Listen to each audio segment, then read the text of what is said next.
Hi செல்லுங்களா, எல்லாரும் எப்படி இருக்கீங்க? நல்லா இருக்கீங்களா? சரி, வாங்க இந்த நாளுக்கு உண்டான கதைக்குள்ள போயிடலாமா? அது ஒரு இனிய காலை பொழுது. சிங்கராஜாவின் உத்தரவின் பேரில் காட்டில் அனைத்து மிருகங்களும் அங்கே கூடியிருந்தன. சிங்கம் முதல்ல ஒரு குரங்கை கூப்பிட்டது.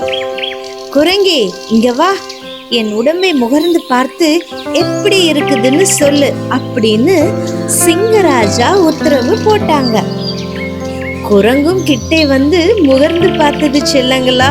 என்ன சிங்கராஜா இது, குளிச்சே பல நாள் ஆயிடுச்சு போல இருக்கே, உங்க உடம்புல இருந்து துர்நாற்றம் பயங்கரமா வீசுது அரசே என்று சொன்னது இந்த குரங்கு. இதை கேட்ட சிங்கராஜாவுக்கோ கோபத்துடன், ஒரு ராஜா கிட்ட பேசுற மாதிரியா பேசுற, என் உடம்ப பார்த்து நாறுது அப்படின்னா சொல்ற அப்படின்னு சொல்லி பலார்னு ஓங்கி ஒரு அறை விட்டது இந்த சிங்கராஜா. உடனே குரங்கு சுருண்டு போய் அலறியபடியே கீழே விழுந்தது.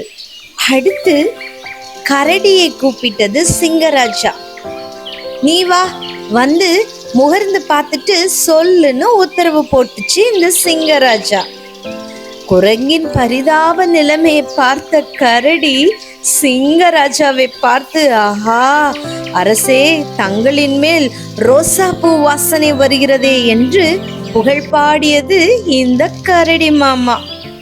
ஏய் கரடி, பொய்யா சொல்ற என்று ஓங்கி ஒரு அறை விட்டதும் கரடியும் சுருண்டு போய் விழுந்தது செல்லங்களா. அடுத்தது என்ன, தந்திரமான நம்ம நரிதான் செல்லங்களா.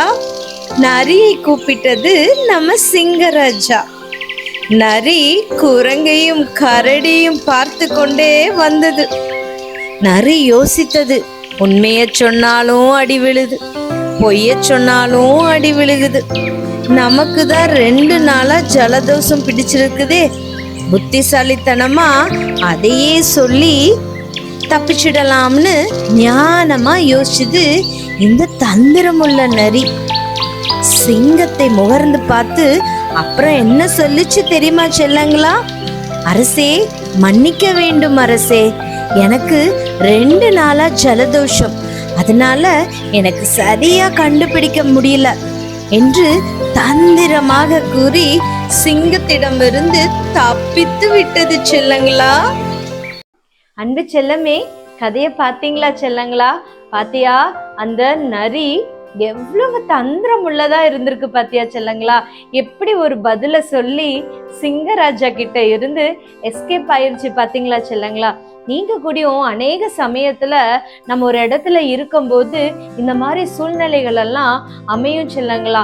உண்மைய பேசினாலும் அடி விழுகும், பொய்ய பேசினாலும் அடி விழுகும் செல்லங்களா.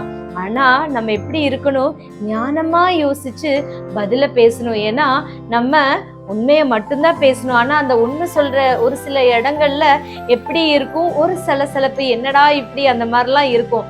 ஆனா அது எப்படி அந்த உண்மைய ஞானமா நம்ம யோசிச்சு எப்படி சொல்லணும் அப்படின்றத நம்ம கற்றுக்கொள்ள வேண்டும் செல்லங்களா. இந்த கரடியும் குரங்கும் பாத்தீங்களா செல்லங்களா என்ன பண்ணுச்சுன்னு. எப்படியெல்லாம் பேசி அடிதான் கடைசியில வாங்குச்சு இல்லையா அன்பு செல்லமே. ஆனா நரி வந்த உடனே என்ன பண்ணுச்சு, எனக்கு ஜலதோஷம் இருக்குன்னு ஒரு ஞானமான ஒரு பதில சொல்லி என்ன பண்ணுச்சு, தப்பிச்சிருச்சு செல்லங்களா. நீங்களும் அதே போலதான் செல்லங்களா இருக்கணும். நம்மளுடைய பரிசுத்த வேதாகமத்துல கூடயும் ஏசப்பா ஒரு அழகான வசனம் கொடுத்திருக்காங்க செல்லங்களா. என்ன வசனம் தெரியுமா? ஞானவான்களின் உதடுகளோ அவர்களை காப்பாற்றும். பாத்தியா ஏசப்பா எப்படி சொல்லியிருக்காங்கன்னு. என்னவா? ஞானவான்களின் உதடுகளோ அவர்களை காப்பாற்றும்.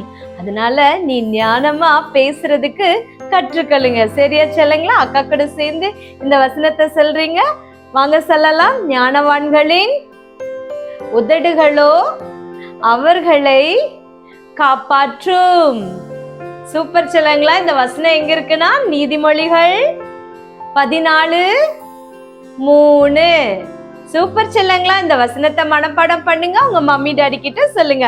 மறுபடியும் அக்கா நாளைக்கு நைட் உங்களை பார்க்க வரேன். பாய், குட் நைட்.